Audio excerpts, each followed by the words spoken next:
নমস্কার বন্ধুরা, মৌসুমি kitchen and ব্লগে আপনাদের সবাইকে স্বাগত। আজ আমি ফুলকপির এক অন্য রকমের রেসিপি আপনাদের সাথে শেয়ার করব, যেটা লুচি, রুটি, পরোটা কিংবা গরম ভাতের সাথে খেতে অসাধারণ লাগে। একদমই ভিন্ন পদ্ধতিতে আজকে আপনাদের ফুলকপির এই রেসিপিটি বানিয়ে দেখাবো। খেতে হয় অসাধারণ। ঘরোয়া কিছু মশলা দিয়েই আজকে এই ফুলকপির রেসিপিটি আপনাদের বানিয়ে দেখাবো। রান্নার পদ্ধতি একদমই নতুন।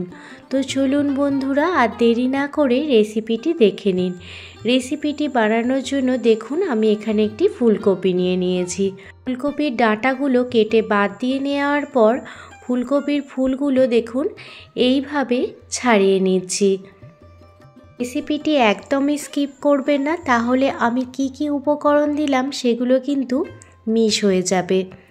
ফুলকপির ফুলগুলো একটি একটি করে কেটে নেওয়ার পর ফুলগুলোর মাঝ বরাবর দেখুন এইভাবে কেটে নিচ্ছি।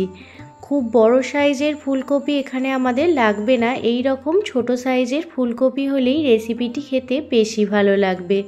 দেখুন সমস্ত ফুলকপি একই সাইজ করে কেটে নিয়েছি। এবার ফুলকপিগুলো প্রথমে নর্মাল জলেতে ভালোভাবে ধুয়ে নেব। নর্মাল জলে ফুলকপিগুলো দিয়ে দেওয়ার পর ফুলকপিগুলো 10 মিনিট মতো এই রকম ঠান্ডা জলে ধুয়ে নিলাম।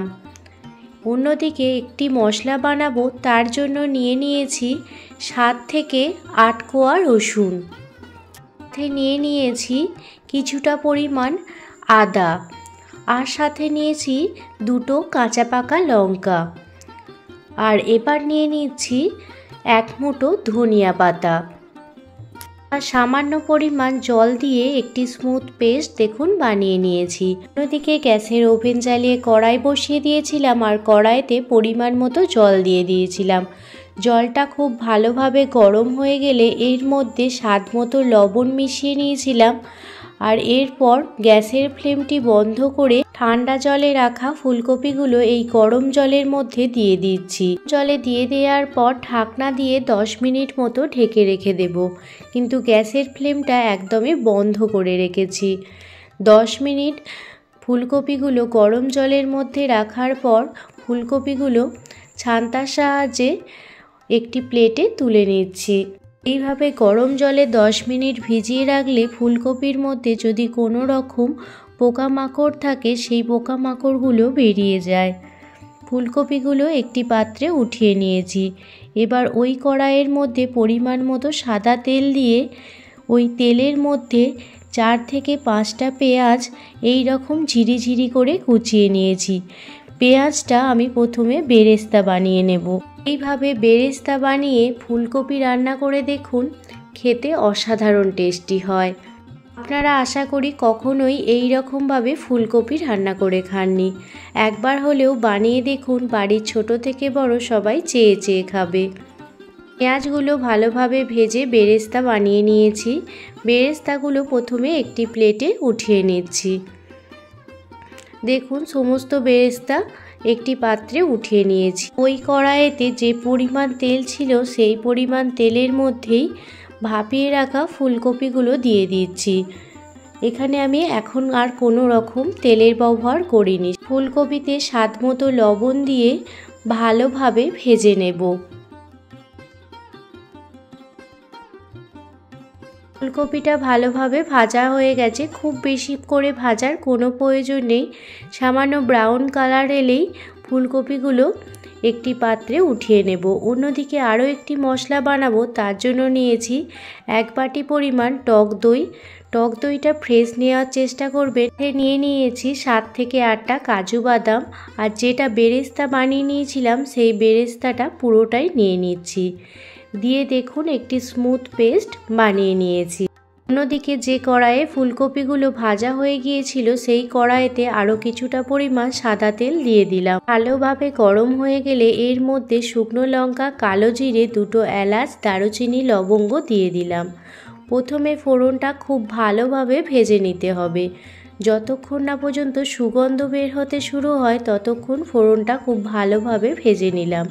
ভালোভাবে ভেজে নেওয়ার পর রসুন, আদা, ধনেপাতা, কাঁচা লঙ্কার পেস্টটি প্রথমে দিয়ে দিলাম। গ্যাসের ফ্লেম লো টু মিডিয়ামে রেখে মশলাটি প্রথমে 2 থেকে 3 মিনিট ভালোভাবে কষিয়ে নেব। রান্নাটি একদমই লো টু মিডিয়াম আঁচে করবেন, একদমই হাই ফ্লেমে করতে যাবেন না, তাহলে কিন্তু মশলাগুলো পুড়ে যাওয়ার সম্ভাবনা থাকে।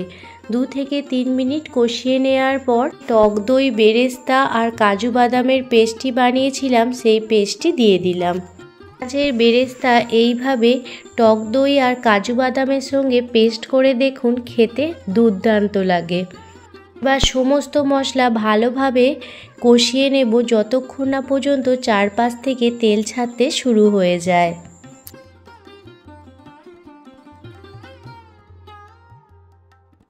মশলা কিছুক্ষণ কষিয়ে নেওয়ার পর এর মধ্যে দিয়ে দিচ্ছি 1 চামচ পরিমাণ হলুদ গুঁড়ো, 1 চামচ পরিমাণ কাশ্মীরি লাল লঙ্কার গুঁড়ো, 1 চামচ পরিমাণ জিরে গুঁড়ো আর 1 চামচ পরিমাণ ধনিয়া গুঁড়ো। সমস্ত মশলা ভালোভাবে কষিয়ে নেব।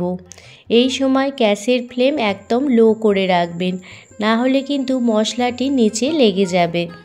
ফুলকপির এই রেসিপিটি এতটা সুস্বাদু হয় খেতে, মাছ মাংসের স্বাদকেও হার মানাবে। যারা ফুলকপি খেতে একদমই পছন্দ করে না তাদের একবার হলেও এইভাবে বানিয়ে দিন, আঙুল চেটে পুটে খেয়ে নেবে। দেখুন মশলাটি খুব ভালোভাবে কষানো হয়ে গেছে। এই পর্যায়ে ভেজে রাখা ফুলকপিগুলো দিয়ে দিলাম। মশলার সাথে ফুলকপিগুলো 2 থেকে 3 মিনিট ভালোভাবে কষিয়ে নেব, যাতে ফুলকপির ভিতর মশলাটি ভালোভাবে ঢুকে যায়। এসব বন্ধুরা আমার চ্যানেলে আজকে নতুন এসেছেন তাদের কাছে একটাই রিকোয়েস্ট করব, যদি রেসিপিটি ভালো লেগে থাকে প্লিজ সাবস্ক্রাইব করে বেল নোটিফিকেশান অল করে রাখবেন, যাতে আমি কোনো রকম ভিডিও দিলে আপনারা সেটা প্রথমেই দেখতে পান। ফুলকপি ভালোভাবে কষানো হয়ে গেছে। এবার ফুলকপির মধ্যে পরিমাণ মতো গরম জল দিয়ে দিচ্ছি। যে কোনো রান্নায় গরম জল দিলে খেতে ভীষণই ভালো লাগে। এখানে এই জলের পরিমাণটা আপনারা আপনাদের পরিমাণ মতো দেবেন। আপনারা কীরকম গ্রেভি রাখতে চান সেই পরিমাণ জলটা দিয়ে দেবেন। এখানে জলের পরিমাণটা প্রথমে কিছুটা কম মনে হচ্ছিল, তাই আরও কিছুটা পরিমাণ জল অ্যাড করে দিলাম।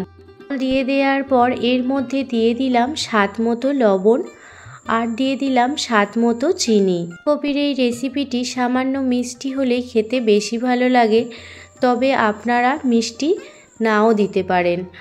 এবার ঢাকনা দিয়ে 10 মিনিট মতো ঢেকে রেখে দেব। 10 মিনিট পর ফিরে এসেছি আর আপনাদের দেখাচ্ছি, দেখুন গ্রেভি অনেকটা পরিমাণ ঘন হয়ে গেছে। এই পর্যায়ে গ্যাসের ফ্লেমটি আমি বন্ধ করে দেব। ফুলকপিগুলো একদমই সিদ্ধ হয়ে গেছে। এর থেকে বেশি সিদ্ধ হলে ফুলকপিগুলো খেতে অতটাও ভালো লাগবে না। এবার গ্যাসের ফ্লেমটি বন্ধ করে দিচ্ছি। গ্যাসের ফ্লেম বন্ধ করে দেওয়ার পর এর মধ্যে গরম মশলার গুঁড়ো আর 1 চামচ পরিমাণ গাওয়া ঘি দিয়ে দিচ্ছি। গরম মশলার গুঁড়ো আর ঘি দিয়ে দেওয়ার ফলে এই রান্নাটি খেতে আরও টেস্টি হয়ে যায়। ফুলকপির রেসিপিটি একদমই রেডি হয়ে গেছে। আপনাদের কাছে ফুলকপির এই রেসিপিটি কেমন লাগলো অবশ্যই কমেন্ট করে জানাবেন। যদি ভালো লেগে থাকে প্লিজ একটি লাইক, কমেন্ট, শেয়ার এবং সাবস্ক্রাইব করে আমার পাশে থাকবেন। কোনো নতুন বন্ধু আমার চ্যানেলে ভিজিট করে থাকলে প্লিজ চ্যানেলটি সাবস্ক্রাইব করে দেবেন। আর প্লিজ একটি লাইক করবেন। আপনাদের একটি লাইক আমাকে অনেকটা মোটিভেট করে নতুন নতুন ভিডিও বানানোর জন্য। আপনারা কীরকম রেসিপি দেখতে চান অবশ্যই কমেন্টে জানাবেন। সবাই ভালো থাকবেন, সুস্থ থাকবেন, সাবধানে থাকবেন। আবারও কোনো দিন অন্য কোনো রেসিপি ভিডিও বা ব্লগ ভিডিও নিয়ে আপনাদের সামনে হাজির হব। ধন্যবাদ।